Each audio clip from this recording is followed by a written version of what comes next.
Olá, estamos retornando a mais uma aula de espectroscopia, introdução à espectroscopia óptica. E nas últimas aulas o que nós vimos foi, em detalhes, o campo eletromagnético. Aprendemos como ele é constituído, qual é o sentido da intensidade de luz, como ela é expressa, o que ela representa, né, na verdade. E chegamos então no ponto que podemos agora falar da interação do átomo com o campo eletromagnético. A interação do sistema atômico, obviamente nessa altura do campeonato, você deve ter já notado que, como a constituição da luz é uma constituição elétrica e magnética, e como a constituição atômica também é, não é? Nós podemos ter no átomo a nuvem eletrônica, que tem carga, o núcleo, que tem carga, e o spin do elétron, ou mesmo o elétron, em sua órbita, a presença de determinadas grandezas físicas, como é o caso de rotação, representa como se fosse uma corrente elétrica. E isso interage, obviamente, com o campo magnético da radiação. Bom, nós temos todos os ingredientes para começar agora a interação da radiação com o átomo. E para fazer isso, nós podemos considerar determinados níveis de complexidade. Nós podemos considerar principalmente o átomo como uma distribuição de carga clássica. Quando a gente fala clássica, significa que não tem nada a ver com o que a mecânica quântica nos apresenta. Então, numa primeira aproximação, que eu chamo totalmente clássica, nós gostamos de tratar o átomo, para desenvolver a sua intuição, inclusive, o átomo de uma forma clássica, e o campo eletromagnético, na verdade, nós também estamos considerando o campo eletromagnético como clássico. Então nós temos a onda eletromagnética, que é um conceito clássico. Lembre-se, para que a gente tenha o conceito quântico da luz, é necessário lidar com os fótons, como eu falei para vocês no final da última aula. Então, num primeiro approach, numa primeira forma de expor o problema, nós vamos tratar o átomo praticamente clássico como uma densidade de carga ao redor do núcleo, e também vamos considerar o campo, como até agora eu apresentei, como uma onda eletromagnética, com uma dependência espaço-temporal, que também, portanto, é um conceito clássico. Então, essa é uma primeira forma de lidar com o problema da interação do átomo com a radiação. E aqui a gente tira várias informações que são interessantes. Mas, em seguida, nós podemos realmente tratar o átomo quântico. E eu vou aproveitar a oportunidade para explicar o que difere um do outro. O que significa tratar o átomo do ponto de vista quântico? O que muda? Como que nós temos que nos comportar nesse caso? E aí, nós continuamos com o campo clássico. E essa aproximação é chamada aproximação semiclássica. Por quê? Semi. Porque não é totalmente clássica, porque o átomo é quântico. E o campo eletromagnético, que nós vamos tratar, está dentro daquele espírito que eu mostrei para vocês, dos campos elétricos e magnéticos oscilando no tempo e no espaço. Então, essa é uma aproximação ou uma forma de lidar com um problema que nós chamamos de semiclássica. Agora, eu posso chegar aqui e realmente quantizar o campo eletromagnético, tratar esse campo como os fótons de fato, né? Aí já é um tratamento praticamente quântico do campo eletromagnético, da luz. E também fazer o átomo quântico. Então, essa é uma aproximação que nós chamaríamos totalmente quântica. Nós tratamos tanto o átomo quanto o campo de uma forma quântica. Nós não vamos realmente atacar esse problema aqui. Nós vamos explicar para você como é a aproximação da interação da luz com o átomo em dois níveis, um que é o totalmente clássico e um que é o semiclássico. E este é suficiente para a gente aprender os fundamentos que a gente precisa da interação da radiação eletromagnética com, obviamente, o átomo.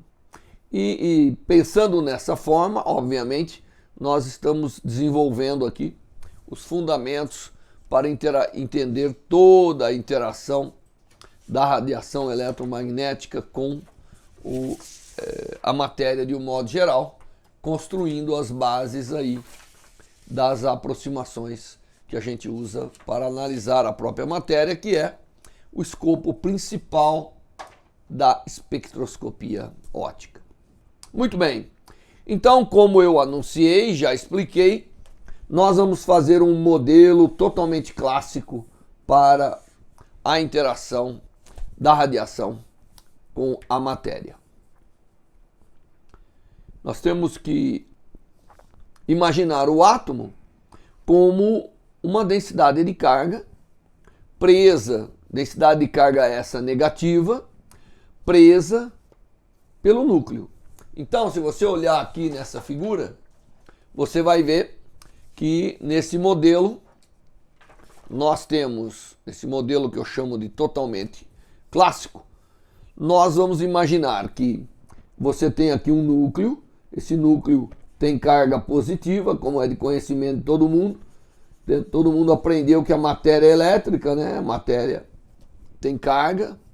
Então nós temos esse núcleo ele é pequeno, mas é pesado. Nele reside toda a massa da matéria, reside na parte nuclear. Mas para a interação com a radiação eletromagnética, esse está longe de ser a parte mais importante. A parte mais importante está aqui, na carga negativa distribuída como uma nuvem eletrônica, que é de fato ao redor do núcleo. E o núcleo, na verdade, é a carga positiva, ele atrai a negativa, portanto ele faz uma força sobre o elétron, fazendo que esse elétron esteja aqui navegando, criando como se fosse uma nuvem ao redor do próton. Tá certo? Ao redor do núcleo. Então esse é um modelo atômico que nós vamos fazer. Dá para, utilizando o eletromagnetismo, demonstrar que isso aqui é verdade? Claro que dá. Todo mundo sabe que carga positiva atrai a negativa e essa negativa pode ficar em órbita. O que nós estamos fazendo para ser mais justo com o modelo é dizer que o elétron ele navega tanto aqui que é como se ele fosse uma nuvem distribuída. Tá certo? A nuvem, nós sabemos, é um monte de gotículas de água, não é? Agora, se eu pegar uma única gotícula e rapidamente colocar em muitas posições, você vai ver também o aspecto de uma nuvem. É isso que nós estamos representando aqui no modelo clássico. Estamos dizendo que a carga, ela cobre o núcleo, tá certo? Que é uma forma mais interessante de ver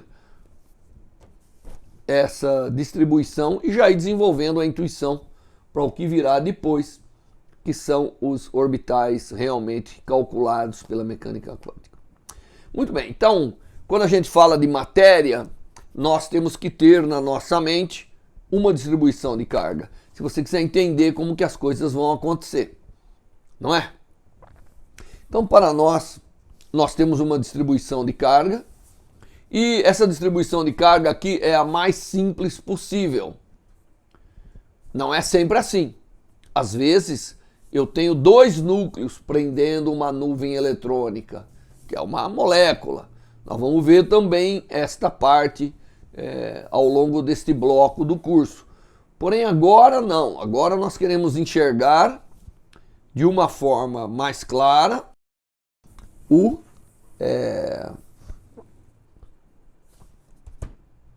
a distribuição de carga da matéria de uma forma mais simplificada possível. Muito bem.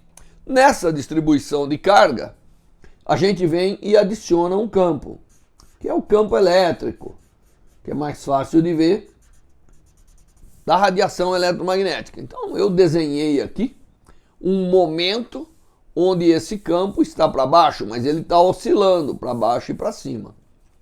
Talvez o mais certo seria dizer que ele está com duas flechas, porque ele está oscilando no tempo.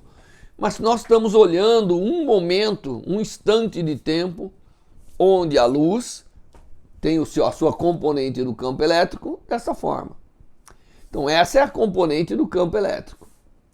O que você acha que campo elétrico faz sobre cargas elétricas? Bom, nós aprendemos desde o início da nossa vida que, dado uma carga e dado um campo, existe uma força sobre. E a força, ela segue a direção e o sentido do campo multiplicado pela carga. Se a carga for negativa, ela inverte a força. Isso aqui é a nossa querida lei de Coulomb. Então nós sabemos que campo elétrico faz força sobre carga. Isso é os princípios da eletricidade e nós aprendemos isso todo o tempo.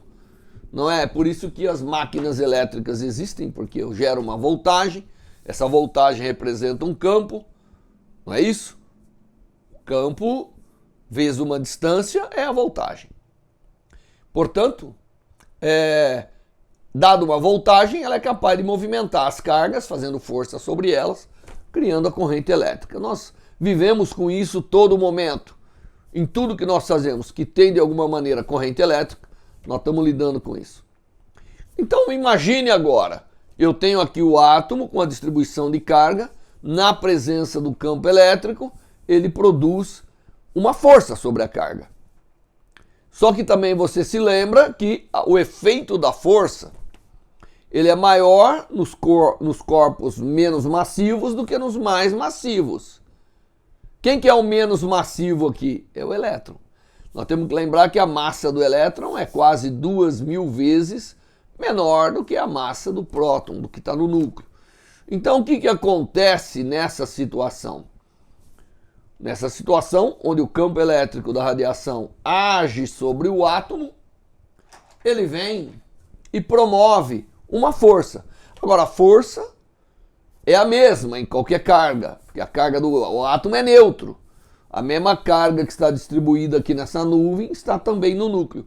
Porém, o efeito da força é muito maior no corpo mais leve. Tá certo? Produz uma... Se a gente lembrar da lei de Newton, é como produzir uma aceleração maior, porque o produto da massa pela aceleração é a força. A força só é determinada pelo campo e a carga. Portanto, sob o elétron, a força tem um efeito maior. E o que ela vai fazer? Lembre-se, o elétron é negativo. Então, é como a gente colocar menos E. Só para lembrar, aqui eu tenho menos E de carga devido ao elétron. E o que vai acontecer nessa situação é que vai ter uma força de sinal negativo, porque a carga do elétron é negativa. Se o campo está para baixo, a força sobre os elétrons é para cima. Então o que acontece? Essa nuvem eletrônica é deslocada para cima. Ela está mais na parte de cima do que na parte de baixo. O centro de massa dela, que eu estou salientando aqui, é deslocado, tá certo? E se eu tirar o campo elétrico da radiação, se eu desligar a luz? Bom, se eu desligar a luz, o que acontece? É que a força do núcleo, ela continua segurando o elétron. Porque o campo eletromagnético está fazendo uma força querendo tirar o elétron. A força é para cima aqui, ó. Porém, o núcleo segura. A carga do núcleo também produz um campo que segura a carga do elétron. Tudo isso vocês aprenderam um dia para entrar no vestibular, para fazer tudo isso. Tá certo? Portanto, eu tenho, nesta nossa visão clássica, nós temos uma ação do campo elétrico. Estamos pegando primeiro a componente elétrica do campo. sobre a nuvem eletrônica e ela desloca. Ela desloca, mas ela não vai embora. Por quê? Porque tem uma força que puxa o elétron de volta para o núcleo. Tá certo? Então eu tenho duas forças que estão agindo sobre a nuvem eletrônica. Uma do campo eletromagnético querendo deslocar, afastar a nuvem eletrônica, porque a ação sobre o núcleo é muito pequena. Ela existe, mas é muito pequena. Então existe uma força querendo afastar a nuvem eletrônica do núcleo e existe a força do próprio núcleo, que é a essência de manter a matéria junto, de manter o elétron e os núcleos e os prótons e tudo isso juntos, que mantém a coisa junta. Mas há esse deslocamento de carga. Havendo deslocamento de carga, está havendo uma transferência de energia. Principalmente porque o elétron também tem massa. Para simplificar a coisa, nós olhamos isso aqui como sendo um núcleo, uma força que quer manter o núcleo preso. Então, se a gente olhasse a força sobre o elétron, tem uma força que quer manter o elétron preso no núcleo. E aqui tem uma força que é da radiação. Então essa força vem do campo eletromagnético da radiação e essa vem do núcleo. E a carga se desloca até o ponto onde elas se equilibram. Se eu forçar muito, se eu botar muita luz, o que vai acontecer? Se eu botar uma intensidade muito grande, que você já aprendeu nas aulas anteriores, que significa uma amplitude do campo muito grande. Lembre-se que a intensidade é o campo ao quadrado. O que acontece então nessa situação? Acontece que a força feita pelo campo da radiação sobre o elétron é maior do que o núcleo pode segurar. Então ela remove, ela tira. Ela pode realmente tirar. Se ela for capaz de dar muita energia, fazer muita força sobre o elétron, ela é capaz de remover, vencer a força nuclear que quer segurar o elétron preso ao núcleo, e aí tem o processo de ionização. Certo? Mas nós não queremos entrar nesse ponto de intensidades muito elevadas. Nós queremos nos manter no fato de que tudo estava bem em equilíbrio aqui, veio o campo elétrico, deslocou a nuvem e à medida que ele oscila, essa nuvem vai para cima e para baixo. O núcleo está praticamente parado e você pode imaginar a nuvem eletrônica indo para cima e para baixo, num movimento determinado pela força do campo elétrico da luz. Certo? A visão está clara, eu imagino, para todo mundo. Então, o efeito clássico da radiação eletromagnética, ou pelo menos da componente elétrica até o momento, sobre o átomo é deslocar a nuvem eletrônica. Então nós fazemos um pequeno modelo. A gente pode mostrar, usando o eletromagnetismo, que se eu deslocar pouco uma distribuição uniforme de carga, um pouco do núcleo, existe uma força que restaura e essa força é proporcional. A gente pode mostrar que essa força que o núcleo faz, ela é na verdade proporcional ao deslocamento, ao quanto se desloca a carga para pequenos deslocamentos, claro. Agora vamos lembrar aonde, em que sistema físico nós temos uma força que é proporcional ao deslocamento na direção contrária? Uma mola, não é? Um elemento elástico. Eu faço uma força, ele responde com uma força contrária ao deslocamento. Se você tiver o elétron preso ao núcleo com uma molinha, cada vez que eu distendo a molinha, ele puxa de volta. Tá certo? E o campo elétrico da radiação age de acordo com a força que nós falamos, a força de Coulomb. Aliás, essa aqui também é uma força de Coulomb que pode ser deduzida. É um modelo clássico, gente. É um modelo para a gente distribuir carga ao redor do núcleo, ação do campo elétrico, mas ele é bastante intuitivo, porque ele vai ele vai nos dar os elementos que a gente precisa para evoluir, para entender de fato, do ponto de vista quântico, como essas coisas acontecem. Então, do ponto de vista de um modelo, para eu criar na minha mente e construir uma explicação para o que vai acontecer da interação do campo eletromagnético com o átomo, eu tenho que imaginar um modelo bem simples, que é um modelo onde o elétron está preso ao núcleo por uma molinha de constante K,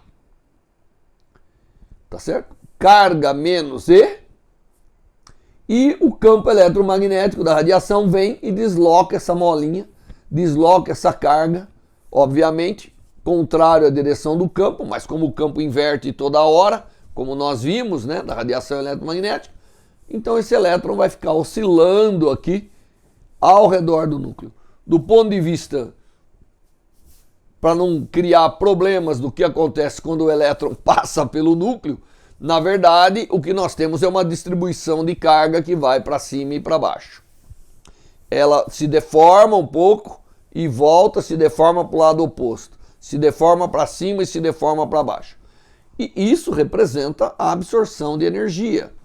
Esse chacoalhamento da nuvem eletrônica ajuda que a gente interprete quase todos os fenômenos da interação da luz com a radiação, da interação da radiação eletromagnética com a matéria, inclusive transferindo energia, desaparecendo essa energia na forma de calor ou espalhando essa luz, que é o fenômeno de espalhamento e assim por diante.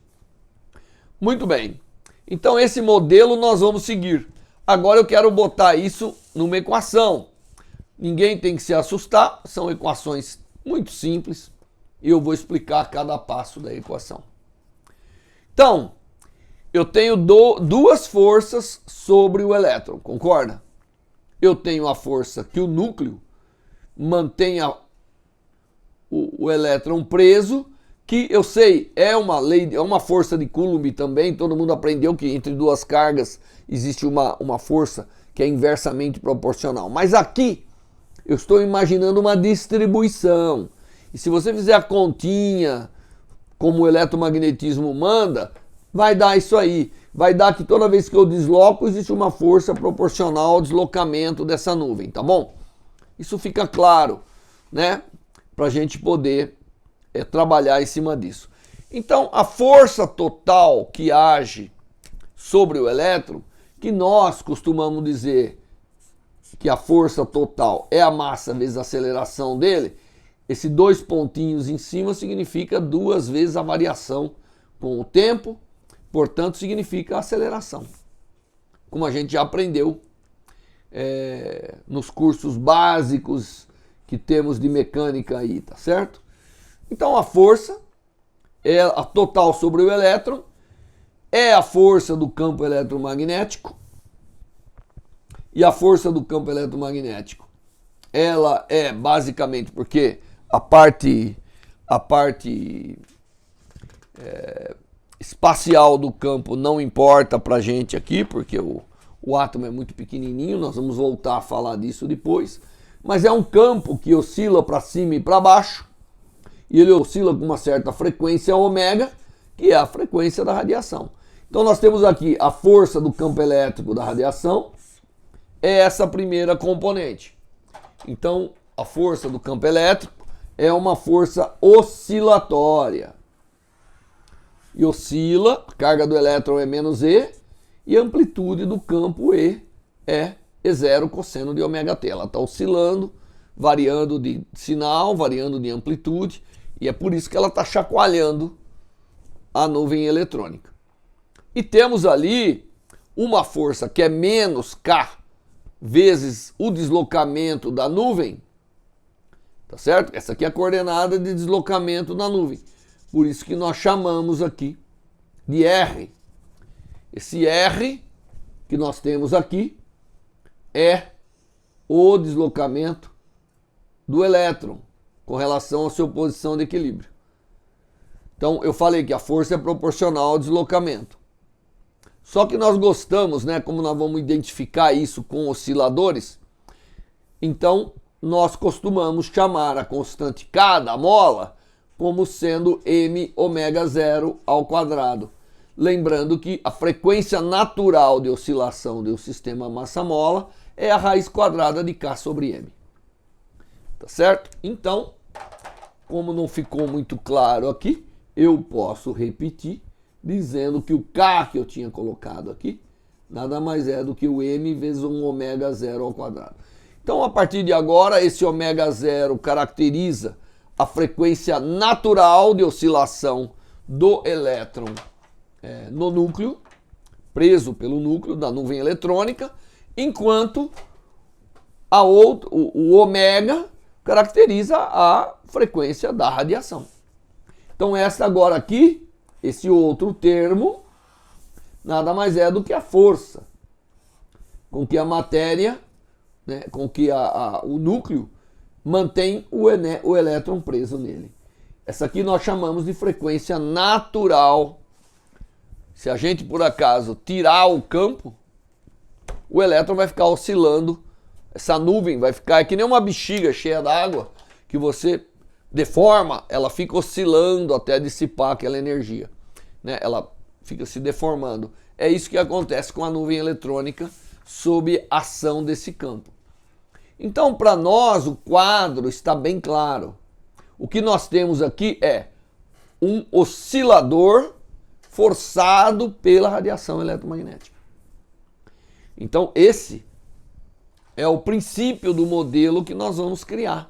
É um oscilador harmônico, que a gente chama, porque tem uma frequência bem determinada, forçado. O elétron preso ao núcleo é o oscilador.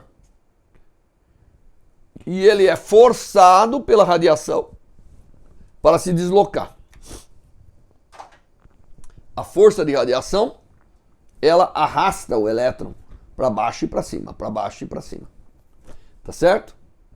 Para baixo e para cima num desenho, né? No mundo real, o campo eletromagnético pode estar oscilando em qualquer direção que você queira. Mas aqui no nosso desenho, para baixo e para cima, sim, para você entender a direção com que vai. Então, embora pareça bastante simples, e eu tenho agora uma equação que a gente chama uma equação de força para ver como que a radiação age sobre o átomo, sobre a nuvem eletrônica. E o fato de estar forçando o elétron a oscilar leva à transmissão de energia, leva ao consumo de energia que está contido no campo elétrico e magnético, como eu falei para vocês nas aulas anteriores, que a densidade de energia do campo eletromagnético depende da amplitude do campo. E se alguma coisa está usando esse campo, está automaticamente usando a energia que está contida no campo eletromagnético. Então, nós temos que imaginar agora, né? Você vê, nós criamos um modelo na nossa mente e botamos uma equação para esse modelo. Essa equação é classicamente uma equação que representa a interação da radiação com o átomo. E a composição da força elétrica e da força restauradora do elétron para se manter no núcleo é que vai dar a dinâmica toda dessa interação, dessa energia. O elétron, dessa transferência de energia. O elétron quer se manter no núcleo, portanto tem uma força, e o campo elétrico quer deslocar a nuvem eletrônica. É bem simples, né? O que acontece. E isso, imagina, né? Quando eu desloco a nuvem eletrônica, eu faço, refaço, desfaço ligações químicas, mas, mais importante, do ponto de vista de espectroscopia, então isso seria do ponto de vista da fotoquímica, do que vai acontecer e pode acontecer, mas também representa, de alguma maneira, um consumo de energia, porque eu transferindo essa energia para esse sistema oscilatório de cargas, muitas coisas podem acontecer. Essa energia pode virar toda a vibração da própria rede, do próprio material, porque o material é feito de muitos átomos Imagine isso acontecendo com cada átomo. É por isso que eu tomei a delicadeza de colocar aqui que normalmente a matéria tem uma densidade de átomos por volume. Portanto, isso vai acontecer volumetricamente na matéria, tá certo?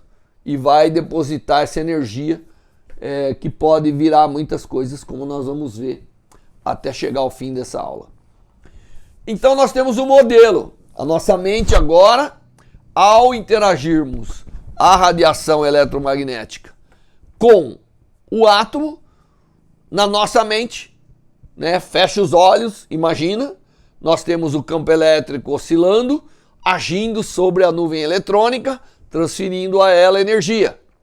É esse o quadro, é esse a imagem, é esta a imagem que você deve ter daqui para frente de quando eu jogo luz sobre a matéria. Eu tenho que imaginar lá dentro os elétrons absorvendo essa energia, isso do ponto de vista clássico. Muito bem, o elétron então oscila e a pergunta que eu faço é o seguinte: ele oscila com que frequência? O elétron oscila com que frequência? Eu tenho aqui o elétron preso ao núcleo, vem o campo, puxa ele com uma frequência ômega, porque ômega 0 é uma frequência que caracteriza o núcleo segurando o elétron, que é uma coisa do sistema físico átomo. Mas o campo eletromagnético, ele vem e força, ele força o movimento do elétron. E tudo que é forçado obedece que frequência? Obedece a frequência de quem força. Portanto, o elétron não tem saída senão oscilar com a frequência que lhe é imposta pelo campo eletromagnético da luz, pela frequência ômega. Então imagina, eu tenho aqui a nuvem eletrônica, o elétron, quando vem a luz, começa a deformar essa configuração com a frequência da luz, porque ela é que está impondo uma força para tirar o sistema de equilíbrio. É que nem uma balança que você tem, né? E você pega, papai pega a criancinha e vai fazer a balança oscilar. A balança quer oscilar com a frequência natural dela. Porém, papai pode fazer oscilar com a frequência que ele quiser. Pode ficar chacoalhando a criança, pode levar mais rápido, mais devagar. Por quê? O sistema oscilatório, que aqui é o elétron preso ao núcleo, ele, quando imposto um agente externo oscilatório, ele vai com a frequência do agente externo. Não importa, se você é um oscilador e alguém te pega e vai chacoalhar, você vai obedecer a frequência de quem está chacoalhando. Não é verdade? Essa é uma coisa importante para se saber. Porque o campo eletromagnético vem, impõe uma frequência oscilatória, que é a frequência do campo eletromagnético, que, como nós vimos, dependendo dessa frequência, você está no regime visível, infravermelho, ultravioleta ou outro qualquer. Porém, você, de alguma forma, oscila. O elétron oscila com a frequência do campo eletromagnético. A questão é com que amplitude, né, ele vai ou vem. Ah, bom. Aí vamos lembrar a criança no balanço. Se papai está dando energia para a criança no balanço, na mesma frequência que o balanço gosta, aquilo vai explodir. Vai cada vez mais alto. É o que acontece com o elétron no átomo. Quando eu chego próximo da frequência que ele gosta de oscilar, que é o ômega 0, que está relacionada com a força aqui, que está relacionado com o modelo do oscilador, ele vai oscilar com uma amplitude maior. Quando eu quero forçar com uma frequência muito distante dessa, ele oscila com uma amplitude menor. Isso é o que acontece. Tá certo? Então, não tem muito o que discutir com como é o movimento do centro de massa dessa nuvem eletrônica, que é esse R como função do tempo, é algo que oscila junto com o campo elétrico, porque é o campo elétrico que determina como vai ser esse deslocamento aí. Então, numa primeira aproximação, o resultado da ação do campo elétrico, veja, eu não estou nem... botei a equação e já estou dando a solução para vocês. A solução disso é um deslocamento da nuvem eletrônica que praticamente obedece o campo elétrico que está produzindo esse deslocamento. Então ele oscila aqui, ó, com uma função que é a mesma função do campo elétrico. Agora, quem é essa amplitude? Aí que está a nossa questão, né? Determinar essa amplitude é que nos mostra a capacidade do campo eletromagnético em depositar energia na matéria, em transferir energia para a matéria. Se essa amplitude é pequenininha, pouca energia foi transferida. Se essa energia é grande, muita energia foi transferida. Então nós temos que olhar, na verdade, a amplitude. Nós temos que, de alguma forma, enxergar como que a amplitude está variando, com que amplitude a nuvem eletrônica está oscilando nesse ambiente. Bom, isso aqui é uma equação, né? Isso aqui mostra que eu tenho que variar duas vezes, ou derivar, a gente fala, o deslocamento com relação ao tempo. Isso é o deslocamento e aqui não tem deslocamento nenhum. Então, quando a gente colocar... claro que você sabe que se você tem a nuvem eletrônica se deslocando, então aqui ela está paradinha, aqui é o centro de massa. E agora a presença do campo elétrico faz essa nuvem se deformar para baixo e para cima. É como que se o centro de massa dela estiver deslocando de R aqui. Então o que acontece? O elétron que estava totalmente parado vai, se desloca, é acelerado, volta, passa pelo núcleo bem rapidamente, vai para baixo, é desacelerado, volta, fica oscilando. É isso que acontece. E é isso que está representado nessa solução. Essa solução mostra para a gente um deslocamento que oscila no tempo para baixo e para cima, se transformando em zero de vez em quando, porque o cosseno, em determinados instantes, quando isso aqui for um número semi-inteiro de π sobre 2, nós sabemos que o cosseno dá zero. E quando for um número inteiro de π, ele vai dar mais e menos 1, mostrando que o deslocamento vai e volta, vai e volta, vai e volta.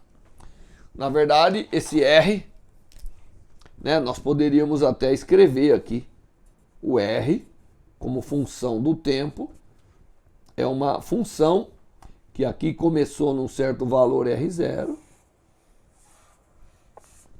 Está indo para baixo e para cima. Essa aqui é a amplitude dele, é o R0. E agora eu posso pegar, esse aqui é o R de t. É aquilo que essa equação tem que obedecer. Se por acaso eu pegar essa solução e enfiar nessa equação, eu vou ter aqui uma variação temporal que vai aparecer um ômega quadrado vezes o R quadrado do lado de cá. E eu tenho um ômega 0 vezes R0 aqui. Não é isso? Eu vou ter uma equação para determinar quem é a amplitude. Então, colocando essa solução na equação, permite eu determinar quem? R0. R0 é incógnita aqui, porque eu já sei de conceitos físicos que a frequência de oscilação do deslocamento do elétron acontece com a própria frequência da radiação. Eu tenho que determinar com que amplitude isso faz. E essa amplitude é o que vai determinar tudo. Essa amplitude é que vai me dar o poder do sistema físico em absorver energia desse sistema, em realmente transformar a energia do campo eletromagnético, que nós já discutimos, em energia oscilatória e que depois vai ter um efeito na matéria dos mais distintos, como nós vamos aprender. Muito bem. Então, eu cheguei aqui à solução, mas tenho que determinar o R0. Como que pode determinar o R0? Bom, a determinação do R0 se faz, como eu disse, colocando essa solução nessa equação que diz que é a equação que o R tem que obedecer. Esse é o R. Substituindo aqui, eu vejo as variações temporais. Isso aqui é 2 vezes a derivada de um cosseno, que volta a ser um cosseno, multiplicado por menos ômega quadrado vezes R0.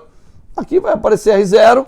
Então eu tenho uma equação de R0 e já determino quem é o R0. Entenderam? Por que eu construí uma equação?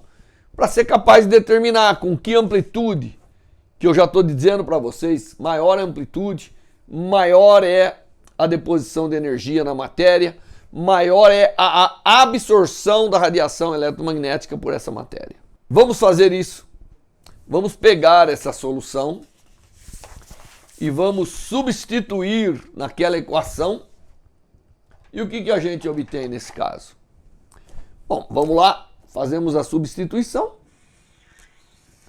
na equação, que a equação diz que governa todo o fenômeno físico, né? E é por isso que a gente gosta da equação, porque ela nos mostra como a coisa tem que se comportar.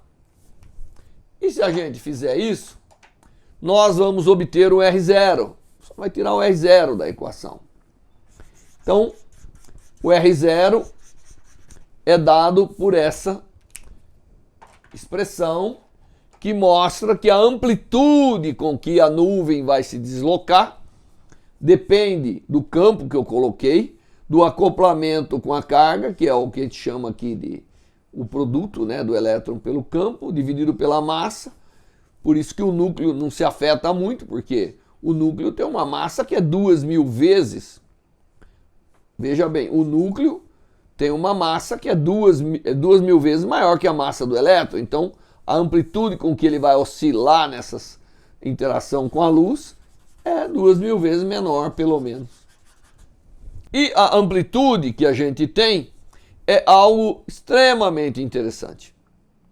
É algo que, quando a frequência da radiação está muito próxima da frequência que o sistema gosta de oscilar, essa amplitude é muito grande. Não é? Essa amplitude é muito grande quando isso aqui é pequenininho. Porque eu estou dividindo algo por algo muito pequenininho, portanto é grande. Então, esta situação chama-se de ressonância. O que nós chamamos de ressonância, quando o ômega é da ordem de ômega 0, nós temos a chamada ressonância. É a situação onde a maior quantidade de energia é transferida para a matéria. Porque toda oscilação do campo elétrico da radiação é capaz de converter em deslocamento desta nuvem eletrônica. E, obviamente, você olha aqui, qualquer um pode notar que se ômega for de fato ômega 0, isso aqui explode. A matéria se desfaz. Bum! É tanta energia sendo depositada que a amplitude vai aumentando, aumentando, aumentando, obviamente dá infinito.